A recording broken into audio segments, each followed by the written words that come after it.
Hello, welcome to Houseplants. In case you don't know already, my name is Arif and today I'm going to talk about the top 5 houseplants that are currently new to 2019.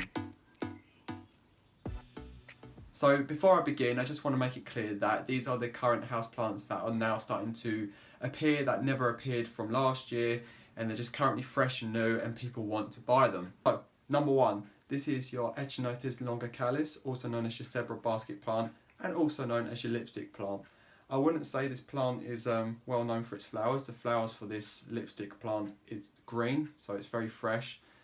This plant here is favoured for its undertones, so you've got this rich zebra looking burgundy pattern that's happening, and because it gets top heavy you get to see the mixture of the top green and the undertone of the burgundy markings. The care for this plant, it likes bright light but it also appreciates direct sun. Just make sure that it's not in direct sun for a long period of time, especially evening sun like it is here.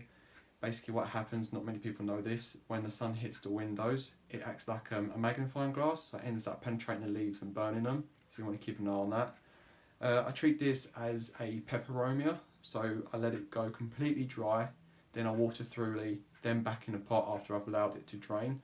I know they say online keep it relatively moist throughout, but I don't want to take the risk with that. Just another close-up of the foliage of this plant, which is the reason why I went for it, because everyone knows I like tortoiseshell looking plants. So I cannot wait for it to grow more.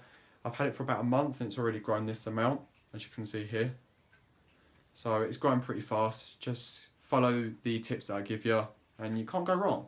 And it basically sits here on my cactus shelf, and yeah, I'm just going to let it do its own thing, try and forget about it and just water it when it needs it. Number 2, this is Asplenium hurricane, also known as your bird nest. I really like this plant. When it first came out early this year, I had to grab one. It looks so good on camera, side profile and bird's eye view. It's huge, it's tough.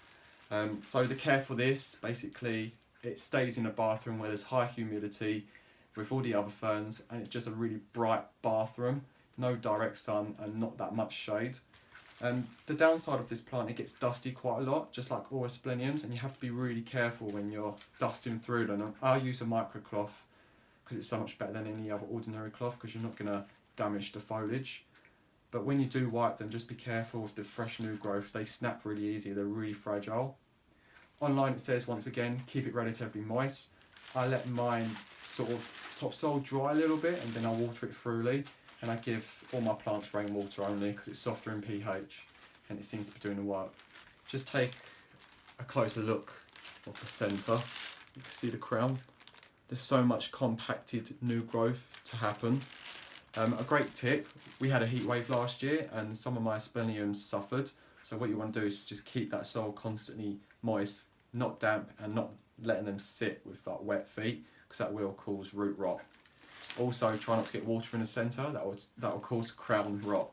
So there's lots of don'ts and there are some good do's on it. Number 3, this is Scissors amazonica, also known as your Amazon jungle vine. I really like this plant. As soon as I saw it, it needed rescuing. As you've seen in my IGTV videos and posts, it's just grown so much since the care I've given it. It's just gone long and long and long, and it's just getting to the point where I'm just going to let it grow. So crazy. I like it because it reminds me of my Alocasia amazonica, just a miniature version. The patterning on the leaves are very similar. So the care requirements for this plant, it likes it constantly moist. Now that's one thing that I've learned from having this plant. When I allowed it to dry just the slightest, some of the leaves, the older leaves, started going yellow and they dropped. So you want to make sure you avoid that. Just make sure it's constantly moist throughout, not wet feet, not dripping and not dry. Can't go wrong. So yeah, it just sits on the shelf, mind its own business really. Sometimes it's quite hard to forget that it's there, but it seems to go well with the rest of the foliages. It gets on really well. I like it. I constantly keep stroking it. It's weird. Some crazy plant, man. So this is where it sits on the geo shelf. It gets, sometimes it gets, for like 30 minutes, bright direct sunshine in the afternoon, so it's south facing. And it's best friends with the Maranta and the Anthurium. And yeah, just keep stroking it. Right, we're getting there. Number 4, this is the peperomiagraveolens, also known as your ruby glow. this plant here is really nice. I got it about 2 months ago, and I was just really shocked to see such a unique peperomia, especially with like a bit of other colours of it. It's got undertones of a nice pink hue burgundy and a ridge central point with green. I like this plant because all peperomias are really easy to look after, and it sits with the rest of the peperomia again in the corner, and I let it go completely dry, then I water it thoroughly, then I put them back in a pot. I always water plants thoroughly, let them drain and put them back. You can't go wrong with this. When it goes dry, you know when it needs watering because it kind of loses its coloration from underneath, the redness. I really like this because it reminded me of sweets. I don't know if you can kind of see there. I can get a focus on there. Just looks like sweets, jelly beans, jelly baby, sweets. I don't know, but they look edible. But I definitely wouldn't recommend eating this plant. God knows what would happen. This is where the peperomiagraveolens lives, with the peperomia corners. So you've got the watermelon, you've got everything here. They seem to work really well. I've got a peperomia obsession recently. I just didn't realise how easy they actually are, and I finally found a corner that's perfect for them, and they seem to be growing, especially the watermelon over here. I mean, these are the new leaves. Great plant. In fact, I'm going to try and do a video regarding the watermelon because I found neat tricks on when it needs watering and how you can tell when it needs watering. So this is the peperomia again. Peptastic. Right, number 5. This is the Rhaphthedora tetrasperma, also known as your Philodendron minima and also mini monstera. I really like this plant because it's got this sort of serrated leaves, and as it grows on it does get bigger and bigger. As you can see here, the size of it compared to my hand. I really like it. I'm trying to grow it upright so it grows nice and neat, but yeah, it keeps growing non-stop. Not as much as most of my mates have grown theirs, but it just receives bright, sometimes direct sun. So the treatment for this, I treat it like a philodendron because it seems to be really sensitive to overwatering and over dryness.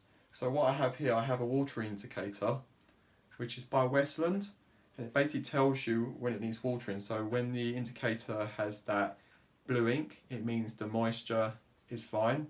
If it's red, that means it's dry. So that's one way of checking your plants if you've got fussy ones like this one. So yeah, this is my mini cheese plant, or minima as the experts keep telling me off. Another thing to watch out for this plant is the fact that if you get tips like this, it might be that you're overfeeding your plant. This plant doesn't need much food, and because I give it rainwater, I like to think it gets all its nutrition from that.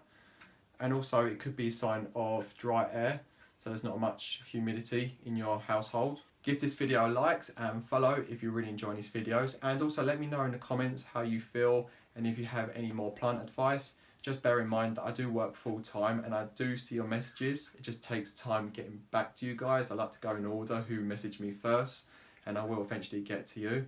So try not to troll me.